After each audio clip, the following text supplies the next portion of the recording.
പഠിച്ചവരെല്ലാം വലിയ നിലയിലായി. അത് പറഞ്ഞിട്ട് കാര്യമൊന്നുമില്ല.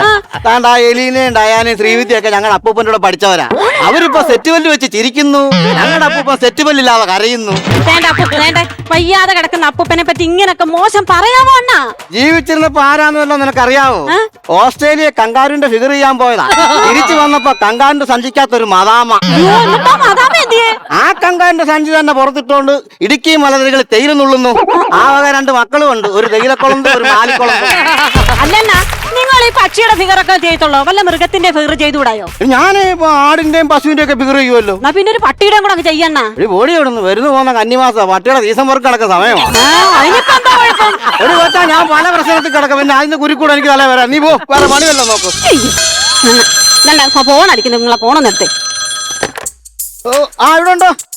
ആ വീട്ടിലോട്ട് വരുവാന്നോ? അയ്യോ അണ്ണാ, വീട്ടിലോട്ട് വരുവാണെങ്കിൽ ബാങ്ക് മാനേജർ ആയിരിക്കും. അണ്ണാ ദാരിദ്ര്യം പറഞ്ഞാലേ ലോൺ കിട്ടത്തുള്ളൂ. ദാരിദ്ര്യം പറയണ.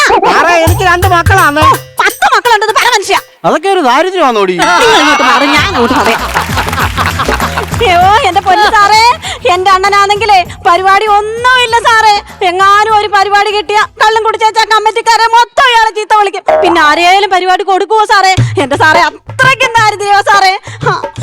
സാറേ ഞാൻ അങ്ങനെ എല്ലാവരും ചീത്ത വിളിക്കും സാറേ. എന്നൊക്കെ കാശും തരാതെ ഫുഡും തരാത്ത കമ്മിറ്റിക്കാരെ ഞാൻ ചീത്ത വിളിക്കത്തുള്ളൂ സാറേ. പിന്നെ മാന്റെ ഡ്രസ് ഇല്ലാത്തപ്പോ ഞങ്ങളുടെ മാമിയുടെ നൈറ്റ് ഇട്ടോണ്ടാ സാറേ പോന്നെ. അതുകൊണ്ട് സാർ എനിക്ക് പെട്ടെന്ന് ലോൺ അനുവദിച്ച് തരണേ. ഓ ഓക്കെ. എങ്ങനെയുണ്ട്? ഞാൻ കയറ്റി വെച്ചില്ലയോ? അത് ഞാനിപ്പോ ഇറക്കി തരാമല്ലോ. എന്തിനാണ് നിങ്ങൾ എന്നെ തല്ലിയത്? ആ വിളിച്ചത് ബാങ്ക് മാനേജർ അല്ല, പിന്നെ എന്റെ പരിപാടി ബുക്ക് ചെയ്യാൻ വിളിച്ച കമ്മിറ്റിക്കാരാ. ഞാൻ പുതിയ ഐറ്റം എല്ലാം ചെയ്തെങ്കിലേ എനിക്ക് രക്ഷപ്പെടാൻ പറ്റത്തുള്ളൂ.